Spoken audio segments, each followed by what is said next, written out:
कृषि दर्शन कृषि दर्शन कृषि दर्शन कृषि दर्शन कृषि दर्शन कृषि दर्शन।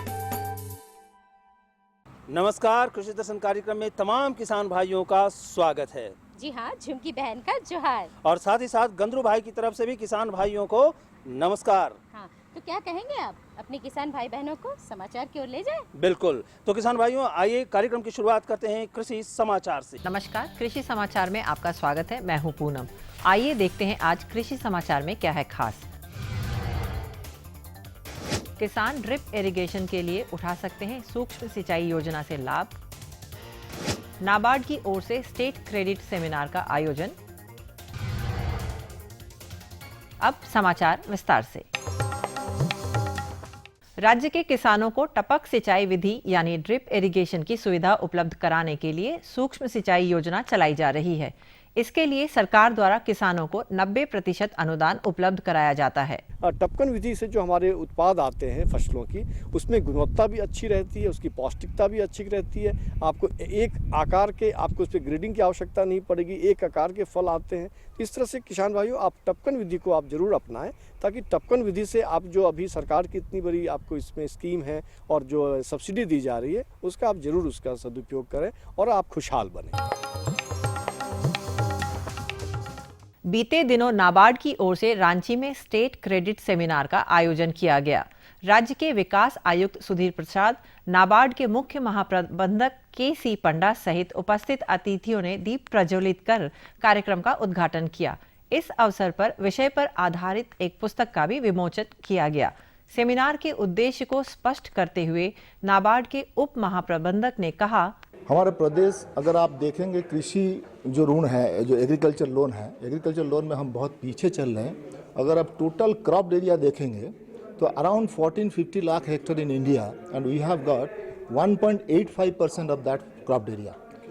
तो 7 लाख का अगर क्रेडिट का दिया गया, एग्रीकल्चर क्रेडिट का टारगेट दिया गया, हमारा क्रेडिट होना चाहिए कम से कम 15,000 13,000 से 15,000 crore in agriculture loan.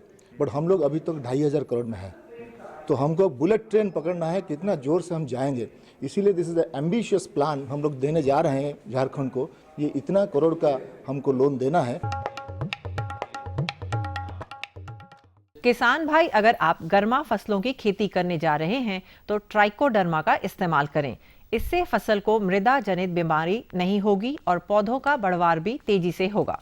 Trichoderma एक ऐसा कृषि उपचार सामग्री है जो विशेषकर गर्मा फसलों को कई रोगों से बचाता है। किसान इसे कहां से प्राप्त करें और कितनी मात्रा में इस्तेमाल करें, इस संबंध में हमारे कृषि विशेषज्ञ बताते हैं। जो भी बीज है, जैसे आपको गर्मा की फसल लगानी है तो हमारे पास जो है जैसे करेले का बीज है, या हमारे पास जो है कद्दू का बीज है या पंपकिन का बीज है, इसको ले लेना है और सीधे इसमें डाल देना है। इस तरह से डालने के बाद इसको अच्छे से जो है सेक करना है, या किसी लकड़ी की सहायता से इसको अच्छे से मिला। इस तरह से करने के बाद इसको 15 से 20 मिनट के लिए छोड़ देते हैं। अब इस बीज को जब हम खेत में लगाते हैं तो ट्राइकोडर्मा खेत में पहुंच जाता है और पौधे की जड़ों को विभिन्न तरह की जो मृदा जनित बीमारियां हैं उनसे बचाता है। जो किसान लत्तर वाली सब्जी फसल कोहड़ा की गर्मा खेती करना चाहते हैं, वो इस फसल से अच्छी उपज प्राप्त करने के लिए कोहड़ा के उन्नत प्रभेद CO1, CO2, अर्का चंदन या अर्का सूर्यमुखी लगाएं। उपज 200 से 250 क्विंटल प्रति हेक्टेयर है। किसान भाई, यदि आप गर्मा फसल में कोहड़ा लगाने जा रहे हैं तो बुआई में प्रति हेक्टेयर 4 से 6 किलो बीज लगाएं।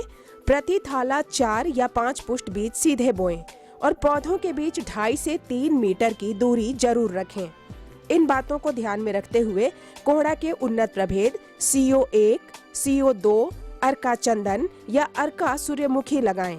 इनकी उत्पादन क्षमता 200 से 250 क्विंटल प्रति हेक्टेयर है।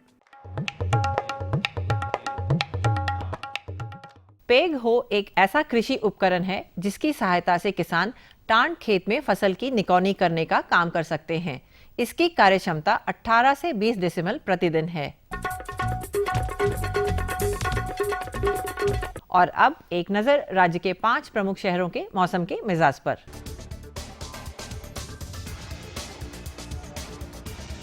आज राज्य के 5 प्रमुख नगरों के अधिकतम और न्यूनतम तापमान कुछ इस प्रकार दर्ज किए गए।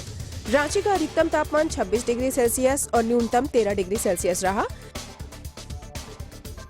जमशेदपुर का अधिकतम तापमान 30 डिग्री सेल्सियस और न्यूनतम 18 डिग्री सेल्सियस। मेदिनीनगर का अधिकतम तापमान 27 डिग्री सेल्सियस और न्यूनतम 12 डिग्री सेल्सियस। देवघर का अधिकतम तापमान 28 डिग्री सेल्सियस और न्यूनतम 14 डिग्री सेल्सियस और धनबाद का अधिकतम तापमान 28 डिग्री सेल्सियस और न्यूनतम 15 डिग्री सेल्सियस रहा।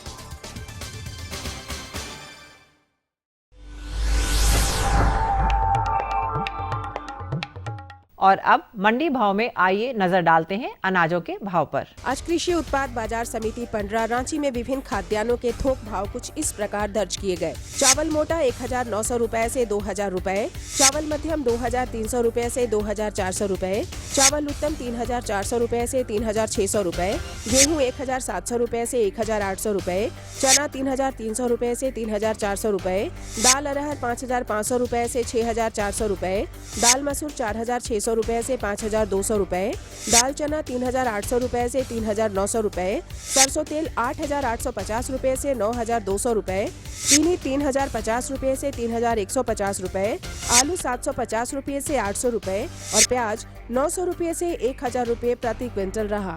कृषि समाचार में आज इतना ही। अगले दिन अगले अंक में फिर मुलाकात होगी कुछ ताज़ा तरीन खबरों के साथ। तब तक के लिए दीजिए इजाजत। नमस्कार, जोहार।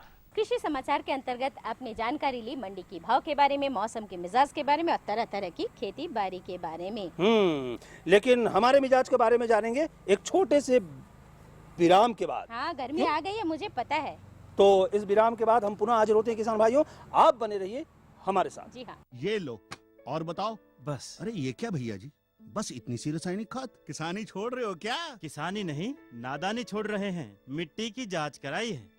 अब तो लालाजी जितनी जरूरत है उतने ही उर्वरक खेत में डालेंगे। हाँ, किसान भाई आज ही अपने जिले की नजदीकी भूमि परीक्षण प्रयोगशाला में मिट्टी की जांच जरूर करवाएं और मिट्टी में पोषक तत्व, नमी व पौधे के विकास को देखते हुए केवल जरूरत के अनुसार ही पोषक तत्व डालें। और हाँ, मिट्टी में गंधक, जस्ता, बोरोन जैसे सूक्ष्म पोषक तत्वों का पता लगाना भी न भूलें।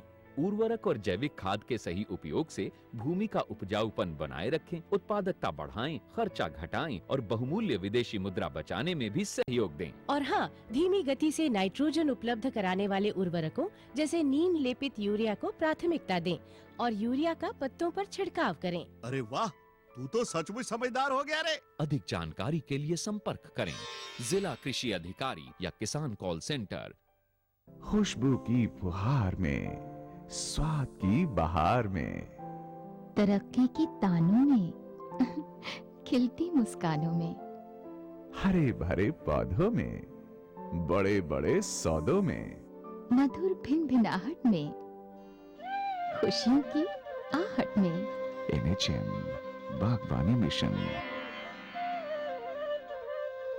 हमारी चाहत, आपकी मुस्कुराहट। टपक टप टप टपक टप टप टपक टप टप टपक टप टपक टप टप टपक टप टपक टप टप टपक टप। ये टपक टप टप क्या है? ये है किसानों के जीवन में समृद्धि और खुशहाली लाने का आसान उपाय। कैसे? पानी की एक एक बूंद बचाइए, फसलों की सिंचाई के लिए टपकन विधि और स्प्रिंकलर सिस्टम अपनाइए, यानी कि टपक टप टप से खेतों में हरियाली लाइए और जीवन में खुशहाली।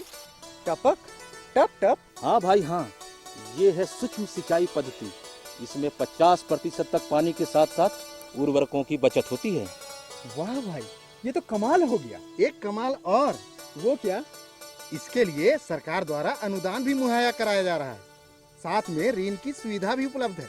अब समझ में आया टपक टप टप। विराम के बाद एक बार फिर से स्वागत है गंद्रू भाई के साथ और झुमकी बहन के साथ कृषि दर्शन कार्यक्रम। बिल्कुल, एक नए मिजाज के साथ। झुमकी बहन, तो आज आपका मिजाज क्या है? गंद्रू भाई, आप ठीक तो हैं आज? बिल्कुल ठीक है, हमारे किसान भाई भी ठीक हैं, क्योंकि ठीक इसलिए हैं कि उनके खेतों में फसलें लहलहा रही हैं। ये तो बड़ी खुशी की बात है। हाँ है ना। हाँ, और गर्मी का मौसम भी आ रहा है, यानी ठंड से अब थोड़ा थोड़ा निजात मिलने लगा है।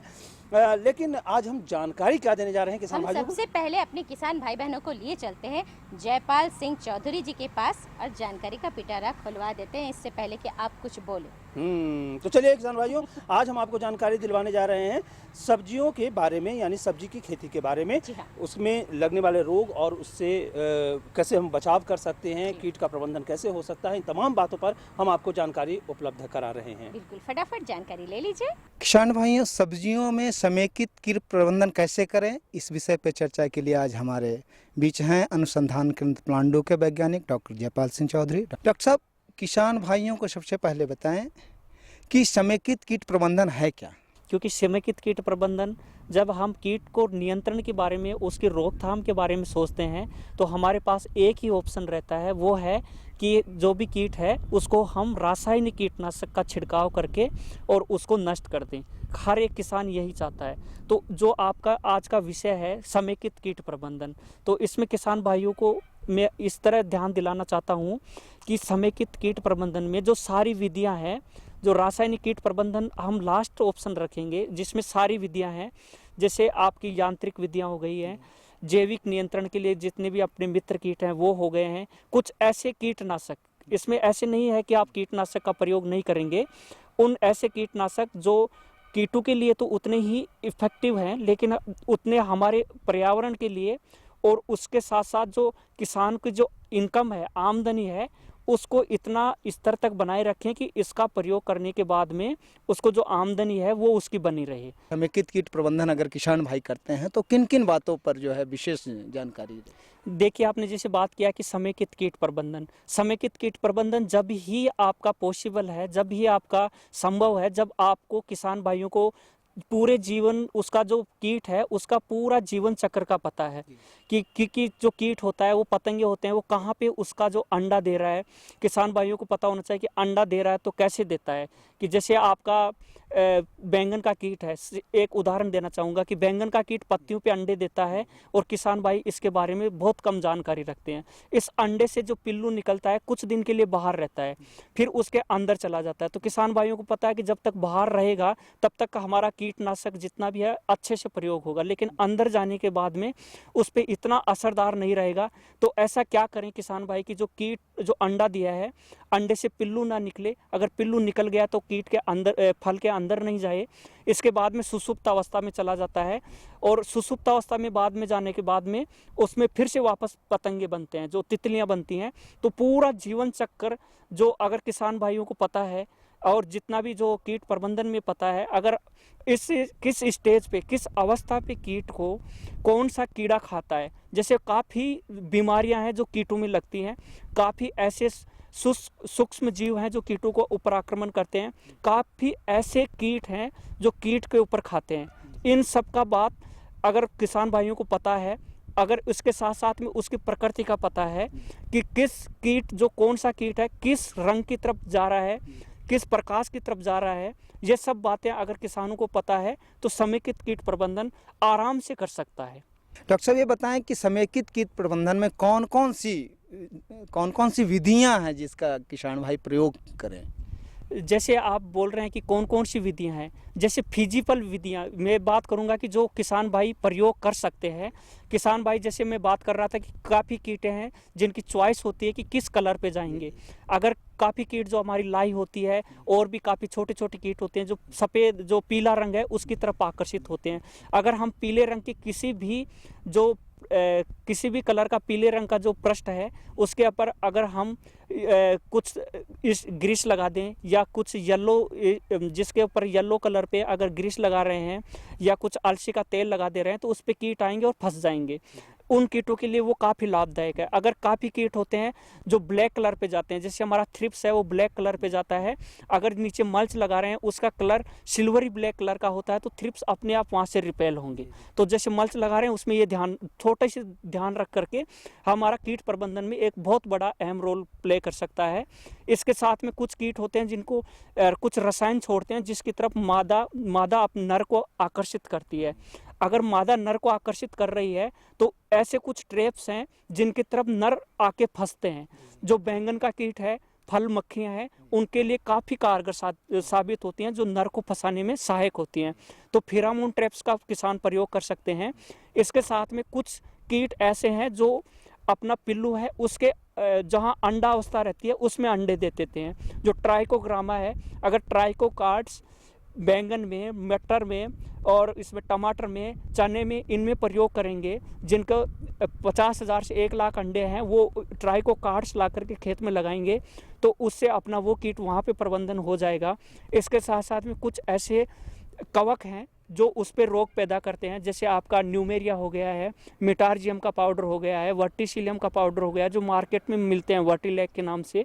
उनका आप स्प्रे करके, टाइमली स्प्रे करके उनको किसान भाई प्रयोग करके और कीटों को रोक सकते हैं।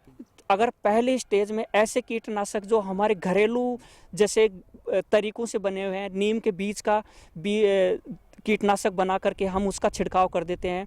गाय का मूत्र है, गौमूत्र जिसको हम बोलते हैं, उसमें नीम की पत्तियां मिला करके एक अच्छे से कीटनाशक, पहले आर्थिक स्तर वहाँ पे पूछ नहीं रहा है, उसमें रोकने के लिए किसान भाई इन सभी विधियों को समेकित यानी कि इंटीग्रेट करते हुए प्रयोग करेंगे तो समेकित कीट प्रबंधन अपने आप जो पॉसिबल है वो हो सकता है।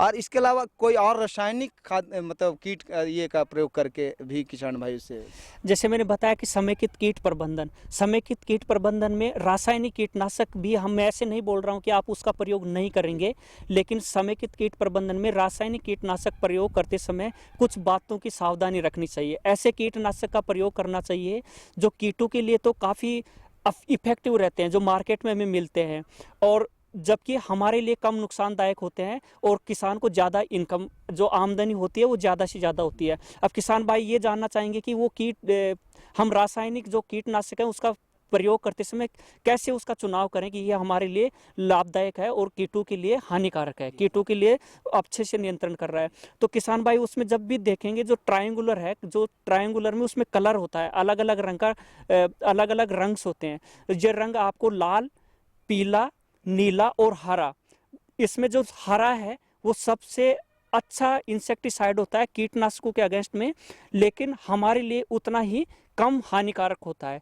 जहाँ से पॉसिबल हो हरे वाले जो रंग वाला है वो कीटनाशक प्रयोग करें। अगर वो नहीं मिल पा रहा है तो नीला और लास्ट में पीला, लाल वाले जितने भी कीटनाशक हैं वो कम से कम प्रयोग करें, क्योंकि उनके प्रयोग से हमारे जितने भी मित्र कीट हैं वो सारे मर जाते हैं। और उसके साथ में एक बार कंट्रोल होता है, लेकिन दोबारा से पॉपुलेशन इतनी आती है कि आपको फिर से कीटनाशक का प्रयोग की बहुत ज़्यादा ज़रूरत पड़ती है। तो किसान भाई कीटनाशक, अगर रासायनिक कीटनाशक प्रयोग कर रहे हैं तो इन बातों का जरूर ध्यान रखें। डॉक्टर साहब, आपने समेकित कीट प्रबंधन के साथ साथ रासायनिक जो कीट प्रबंधन के बारे में आपने बताया कि कौन कौन सा जो है दवा का प्रयोग करें, जानकारी बताया। उसमें जो आपने बताया हरा रंग, वो बड़ी किसानों को लाभप्रद होगा। किसान भाइयों, आशा करते हैं आप भी इसका भरपूर लाभ उठाएंगे। डॉक्टर साहब, इसके लिए आपको धन्यवाद। किसान भाइयों, जोहार। बहुत सुंदर, बहुत अच्छी जानकारी है ना। बिल्कुल, जानकारी अच्छी थी, लेकिन कुछ और जानकारी हम अपने किसान भाइयों को देने वाले हैं, लेकिन अभी तक दादा नहीं आए हैं। सब आपकी गड़बड़ी है। क्यों, मेरी क्या गड़बड़ी है भाई? समय आप सही नहीं देते होंगे दादा को। बिल्कुल, किसान भाइयों से पूछ लीजिए, हमारा कार्यक्रम बिल्कुल सही समय पर शुरू हुआ है और दादा भी। दादा नमस्कार। आज बड़ा देर लगा दे, लेकिन हाँ थोड़ा सा क्या है कि हम भी एक जानकारी ले रहे थे। हाँ, वो जानकारी ऐसा है कि हम एक सफल किसान से मिले। अच्छा, तो हमको लगा, जब हम इतना जानकारी वो हमको दिए हैं, उनका नाम है रचिया महतो, तो क्या ना कि उनको बुलाया जाए अपने कार्यक्रम में और अपने जितने किसान बंधु हैं, जितने किसान भाई, उनको जानकारी दिया जाए, मिलवा दिया जाए, मैंने उनको भी मिलवाया जाए हमारे टीवी के माध्यम से, हम अपने किसान भाइयों से। तो आइए किसान भाइयों, हम लोग भी मिलते हैं और आप भी मिलिए रचिया महतो जी से। आज हम गोला स्थित सरला कला गांव में हैं और आज हमारे साथ है एक विकसित किसान। वो एक विकसित किसान किस प्रकार से बने, वो अपनी कहानी वो खुद बताएंगे। हम आपसे ये जानना चाहते हैं कि सबसे पहले आप बताइए कि एक विकसित किसान बनने के लिए आपने शुरुआत किस तरीके से की, उसके बारे में आप हमारे किसान भाइयों को बताएं। हमने विकसित बनने के लिए पहले हम लोगों ने एक किसान क्लब का गठन किया। उसके बाद किसान क्लब के माध्यम पर हम लोगों ने इन पलांडू से प्रशिक्षण प्राप्त किए। उसके बाद फिर हम लोगों ने वहाँ से प्रशिक्षण प्राप्त करके फिर हम लोगों ने उसको गांव में आए और गांव में हम लोग उसके हिसाब पर खेती किए। और आज हमारे यहाँ जो भी बीज लग रहा है, आज हम लोग बीज को उपचार करके लगवा रहे हैं और बीज उपचार करके, चूँकि बीज उपचार करने से हमारा जो 50% जो बीज में जो खराबी रहता है, जो खराब बीज रहते हैं, वो बीज अलग हो जाता है और उस बीज का सही बीज हम लोग को मिल जा रहा है। और आज हम लोग उस बीज को बिना उपचार का कोई भी नहीं लगा रहे हैं। इस तरह से हम लोग बीज उपचार करके लगा रहे हैं। और दूसरा चीज़, आज हमारे जो यहाँ पे जो आज हम लोग खेती में हम लोग गोभी हो गया, आलू हो गया, टमाटर हो गया, बैगन हो गया, दलहन में आपका मूंग हो गया, राहड़ हो गया, चना हो गया, ये सारे जो भी बीज आ रहा है, जो हम लोग चाहे दुकान से भी लेके आ रहे हैं, लेकिन आज पहले हम लोग अपना बेबिस्टिन के माध्यम पर या तो कार्बेंडाजिम के माध्यम पर प्रति केजी 2 ग्राम के औसत से बीज का उपचार करते हैं और फिर हम लोग उसको बीज को तैयार करते हैं। किसान हो तो विकसित किसान बनने के लिए एक मन में भावना आती है कि ये छोटा से जो है खेत है उसे हम बड़ा करें, उससे थोड़ा सा और बड़ा करें ताकि हम उससे अधिक से अधिक मुनाफा कमा सकते हैं। तो ये भावना आपके मन में कहाँ से आई, वो हमें बताएं। पहले हम लोग भावना आया जब हमने एक बार 30 केजी का बेबी कॉर्न लगाए हुए थे और 30 केजी का बेबी कॉर्न जो लगाए उसमें हमारा मार्केटिंग उस समय नहीं मिल पाया। तो उसी दरमियान एक आत्मा के जो परियोजना निर्देशक हजारीबाग के जो थे उनसे मुलाकात हुआ, राजेंद्र किशोर जी से। उनके माध्यम पर हम लोगों ने बिग बाज़ार, रिलायंस और कलकत्ता भी माल दिए। तो उस समय हमारा काफ़ी नुकसान भी हुआ। ये आपका रुका जो है आपका, ये आपका और मांझी में, तो वहाँ पे भी हम माल करीब 2 से 3 क्विंटल माल वहाँ पे दिए हुए थे। और उसके बाद वहीं से हमारा प्रशिक्षण चालू हुआ और हम लोग धीरे धीरे हम लोग सोचे कि इसको अब थोड़ा सा अच्छे रूप में लेना है। उसके बाद हम लोग उसको एक बार में 30 केजी जो लगा रहे थे उसको अब धीरे धीरे हम लोग काम करके प्रति से इस महीना यदि 5 केजी लगा रहे हैं तो फिर अगले महीना 5 केजी लगाएंगे, किस्ती बाई किस्ती लगा रहे हैं। तो आज हमारा उसमें भी अच्छा इनकम आ रहा है। इसके बाद फिर हम लोगों ने टमाटर का जो था, टमाटर का भी बीज, टमाटर को भी इस तरह हम लोग क्यारी में लगा रहे हैं, क्योंकि कम में जैसे 30 डिसमिल 40 डिसमिल में हर किसान मिला के। और अभी हम लोग क्लस्टर एक बना के क्लस्टर के माध्यम पर खेती करा रहे हैं। किसान क्लब के द्वारा एक क्लस्टर बना हुआ है, उस क्लस्टर के माध्यम पर जैसे इस फील्ड में क्या लगना है तो हम लोग डिसीजन लेते हैं और फिर हम लोग प्रत्येक सप्ताह एक बैठक करते हैं हर संडेवार को शाम को, और बैठक करके हम लोग खेती का निश्चय करते हैं कि कौन सा फसल अगला लगाया जाए। इससे पहले हम आपसे ये जानना चाहते हैं कि इससे पहले आप क्या करते थे और अभी तो आप एक किसान के रूप में हमारे सामने हैं। तो इससे पहले आपकी क्या जो है इनकम था, क्या आपका जरिया था इनकम का, और अभी तो आप तो किसान हैं, अभी आपका बहुत अच्छा जरिया है। तो इससे पहले आप क्या करते थे? इसके पहले हम छोटा सा एक LIC का एजेंट रहा करते हुए थे और LIC के एजेंट से ही काम करते थे। उसके बाद हम फिर LIC के एजेंट को एक साइड कर दिए और आज LIC के एजेंट हम छोड़ के आज हम खेती का ही कार्य कर रहे हैं। यानी कि अगर हम बात करें तो अगर खेती कहा जाए और LIC जो आप कर रहे थे, अगर देखा जाए तो पहले और अभी में काफ़ी अंतर है, है ना? तो इनकम का सोर्स भी आपके पास बहुत है जी। तो यानी कि आप ये कहना चाहते हैं कि अगर कृषि को अपनाएं तो जो है हम अधिक से अधिक मुनाफा कमा सकते हैं, उससे लाभ भी कमा सकते हैं। तो ये कैसे, जब हमारे किसान भाई को बताएं। इस बार हम लोगों ने जो अग्रेती जो खेती हो रहा है, जैसे कि अभी समय पर यदि सबको एक साथ लगा रहे हैं, अभी हम किसानों को ये बताना चाह रहा हूँ कि यदि अग्रेती खेती समय से थोड़ा सा पहले यदि हम खेती करते हैं, जैसे कि इसके पहले मेरा 10 डिसमिल में धनिया लगा हुआ था और उस धनिया में 10 डिसमिल में मेरा 3500 रुपया आमदनी आया, 3500 रुपया आमदनी। तो इस तरह से यदि अग्रेती खेती समय से थोड़ा सा पहले खेती करने से हमारा किसानों को काफ़ी ज़्यादा मुनाफा है। आज हमारा गोभी का भी इस बार रेट यदि हम हर समय इस समय लगाते हैं तो इस समय हमारा रेट कम धीरे धीरे हो जाता है। इसलिए समय से पहले ही थोड़ा सा हम लोग रिस्क करके किसानों को बोल रहे हैं कि थोड़ा सा रिस्क लीजिए और पहले आप लगाने का कार्य कीजिए। और अभी जैसे कि अभी करेली का जो हम लोग ट्यूब में करवा के बहुत सारे किसानों को हम लोग प्लास्टिक ट्यूब जो आता है ट्यूब के द्वारा करवा के आज लगवा रहे हैं, ताकि ट्यूब के द्वारा हम लोग करके उसमें पोवा लगा रहे ऊपर से ढक के, ताकि गर्मी चाहिए और गर्मी से उसका बिछड़ा जाता है। उसके बाद हम लोग खेत में जाके लगवा रहे हैं ताकि बड़ा होने के बाद। वैसे दीदी अभी आप हमें पता चला कि आपको गुजरात सरकार की तरफ से है पुरस्कार वगैरह मिला है, तो वो कौन कौन से पुरस्कार मिले हैं हमारे किसान भाई जरूर जानना चाहेंगे। हमें उत्कृष्ट कृषक में मिला आपका 51,000 का एक चेक मिला हुआ है और आपका एक सम्मान पत्र और एक कप, ये सारा चीज मिला हुआ, और एक साल तो जाते जाते रशिदा जी, हम आपसे एक बात ज़रूर जानना चाहेंगे कि जैसे कि आपके जो है परिवार जो आप चलाते हैं, तो क्या किसान जो आप ये कृषि जो अपना रखे हैं, इससे क्या आप अपने परिवार का भरण पोषण कर लेते हैं? अच्छी तरह परिवार चला रहे हैं। आज कृषि में अच्छा आमदनी भी है और अच्छा तरह से परिवार भी चल रहा है कृषि से। आपके जो है परिवार में कितने सदस्य हैं? 5 सदस्य हैं। 5 सदस्य कौन कौन से हैं? एक मम्मी है, एक मेरे परिवार है, दो बच्चे हैं जी। तो उनका भरण पोषण आप कृषि के द्वारा ही, मतलब कृषि के द्वारा ही कर रहे हैं। और आज मेरा लड़का ब्लू बेल्स में भी पढ़ रहे हैं और लड़की भी 2-3 जगह ट्यूशन कर रही है। आज हम चाह रहे हैं कि बच्चे को इस बार भी हम कोई हॉस्टल में डालने का प्लानिंग चल रहा है मेरा। जी जी जी। तो हम आपसे ये जानना चाहते हैं कि हमारे किसान भाई आपके सामने हैं जी, तो हम आपसे जो आम किसान हैं और आपकी तरह एक विकसित किसान बनना चाहते हैं, तो उसको आप अपनी तरफ से क्या संदेश देना चाहते हैं? हम अपनी तरफ से संदेश देना चाहूँगा कि आज जो हमारा जो वैज्ञानिक तरीका जो है, इस तरीका को अपनाएं और आज हमारा कृषि में बहुत सारे उम्मीदें हैं, इस उम्मीदों को लेकर चलें ताकि हमारा किसान को आने वाला समय बहुत ज़्यादा मुनाफा होने जा रहा है। इसलिए सब कोई अपनाएं और हम यही कह के। तो किसान भाइयों, आपने देखा कि रचा दीदी एक विकसित किसान है। उन्होंने अपनी जो है कहानी आपके सामने रखी। उन्होंने बताया कि अगर आप भी एक आम किसान हैं और एक प्रबल किसान बनना चाहते हैं तो उसके लिए आपको क्या क्या चीज़ें करनी होंगी। तो इसके बारे में इन्होंने कितनी अच्छी आपको जानकारी दी। आशा करते हैं इस जानकारी से आप ज़रूर लाभ उठाएंगे। जाते जाते रचा दीदी, आपका बहुत बहुत धन्यवाद जो आप हमारे कार्यक्रम में आए और इतनी अच्छी जानकारियाँ दी। जोहार। देखे ना, आज तो बढ़िया काम किया ना हम। अरे बहुत बढ़िया काम, क्या खेती है भाई। और हम तो उम्मीद करते हैं कि जो हमारे किसान भाई हमारा जो कार्यक्रम देख रहे हैं वो रचिया महतो जी से प्रेरणा जरूर लेंगे और उसी तरह से खेती बाड़ी करेंगे और एक सफल किसान बनेंगे। बिल्कुल बनेंगे। हमारे किसान भाई बहन हमारा कार्यक्रम देखते ही इसलिए है कि उन्हें सफल बनना है। और झुमकी बहन, उनकी सफलता से ही हमारी सफलता है। बिल्कुल सही कहा, क्योंकि वही तो हमारे अन्नदाता हैं। जी हाँ।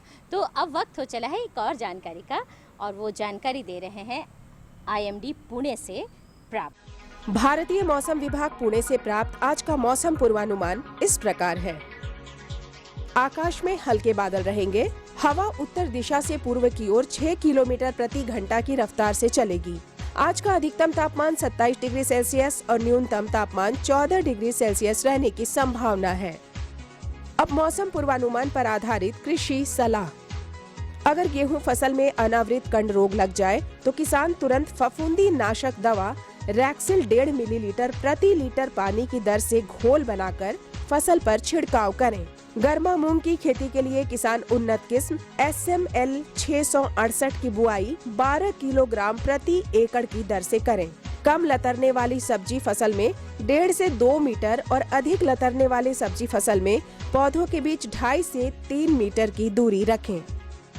ये जानकारी भी हो गया ना? बिल्कुल अच्छी अब जानकारी थी। क्या कहने वाले हैं आप? अब हम ये कहने वाले हैं कि किसान भाइयों, अब हमारे पास जो हमारा वक्त है कार्यक्रम का वो समाप्त होने वाला है और आपके पास भी कुछ काम धंधा होगा ही भाई। अभी तो ये खेतीबाड़ी का समय है। बस एक काम कर लीजिए और कागज और कलम निकाल लीजिए और हमारा पता नोट कर लीजिए फटाफट। तो हमारा पता नोट कीजिए किसान भाइयों। हमारा पता है कार्यक्रम कृषि दर्शन, कृषि प्रकोष्ठ, द्वारा केंद्र निदेशक, दूरदर्शन केंद्र, रातू रोड, रांची। पिन संख्या है 834-001। तो हमें रहेगा आपके खतों का बेसब्री से इंतजार, लिखना ना भूलिएगा। तो किसान भाइयों, इसी के साथ हम सबों को दीजिए अनुमति। नमस्कार।